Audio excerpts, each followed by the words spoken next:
पटना से बड़ी खबर सामने आ रही है, जहां पर एआईएमआईएम चीफ असदुद्दीन ओवैसी ने इलेक्शन कमीशन से मुलाकात की है।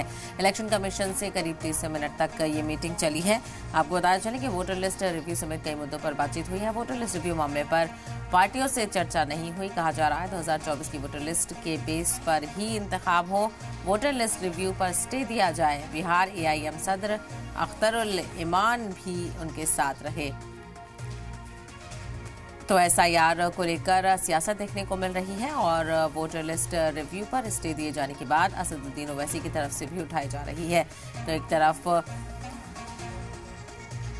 एसआईआर को लेकर रजामंदी दी गई है, तो दूसरी तरफ आपको बताते चले इसको लेकर एआईएमआईएम चीफ की तरफ से भी सवाल उठाए जा रहे हैं। तो बहरहाल एआईएमआईएम चीफ असदुद्दीन ओवैसी ने इलेक्शन कमीशन से मुलाकात की। ईसी से करीब 30 मिनट तक ये मीटिंग चली है। वोटर लिस्ट रिव्यू समेत कई मुद्दों पर बातचीत हुई है। हरियाणा में हो, पंजाब में हो, हैदराबाद में हो, उनके लिए बड़ी दिक्कत पेश आएगी और अगर नाम उनका नहीं आएगा तो फिर उनको वोट डालने का इख्तियार नहीं मिलेगा। और फिर ये जो एक्सरसाइज को इलेक्शन कमीशन खुद अपने उसमें नोटिफिकेशन में कह रहा है कि ईआरओ और ईआरओ सिटीजनशिप एक्ट 1955 में कॉम्पिटेंट अथॉरिटी को बोल सकता है। अब जिसका नाम नहीं आएगा वो तो अपना वोट भी खो देगा, उसकी लाइवलीहुड का भी उसको एक नुकसान हो जाएगा। तो ये सब बातें हमने उनके सामने रखी। बहुत देर तक हमारी मीटिंग हुई। उन्होंने अपनी बात को कहा, उन्होंने भी बताया हमको। अब ये हमारी आज की मीटिंग की ये वो माने मोटा ये जो हुआ में भी जब ये प्रक्रिया हुई थी 1 महीने का वक्त था। आप कह रहे हैं कि वक्त कम है, लेकिन उस दौरान ना पार्लियामेंट के इलेक्शन के लिए 1 साल का टाइम था।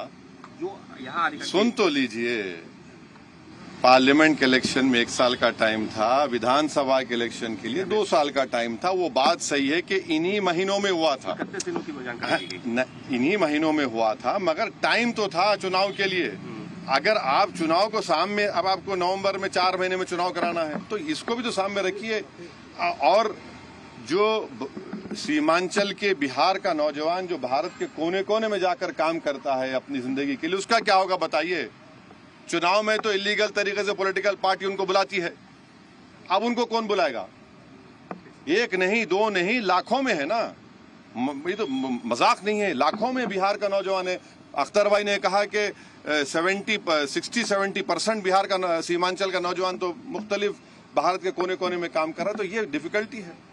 कोर्ट को जाना नहीं जाना इसका भी हम फैसला कर लेंगे, बताएंगे आप। अंदर नहीं। नमस्ते अंदर आदिल वो नोट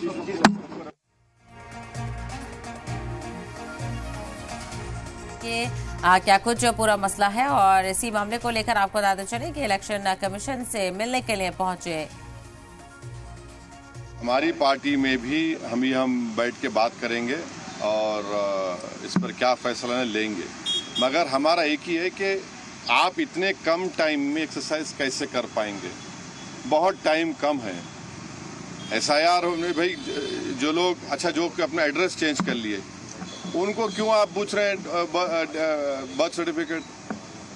माइग्रेशन होता है, अब क्या करेंगे वो लोग? मैं हैदराबाद में बैठा हूँ, तेलंगाना के मुख्तलिफ गाँव से हर मेरे ऑफिस को कभी 10 लोग कभी 20 लोग बिहार के आते हैं कि हम यहाँ पर लेबर हैं, बताओ हम क्या करना चाहिए। अब उनके पास पैसे भी नहीं है वापस जाने बिहार को। परेशानी वो होगी क्योंकि लॉ तो बोल रहा है कि उनको रहना पड़ेगा वहाँ पर। वो गए इसलिए कि बिहार में कुछ है ही नहीं, कोई सरकार ने उनका रोजगार का इंतजाम किया ही नहीं, तो मजबूरी उनकी है, बाहर बैठे हैं। तो ये सब प्रॉब्लम्स हमने ईसीआई के सामने रखे, हमने कहा इसका तो आप सोल्यूशन निकालिए।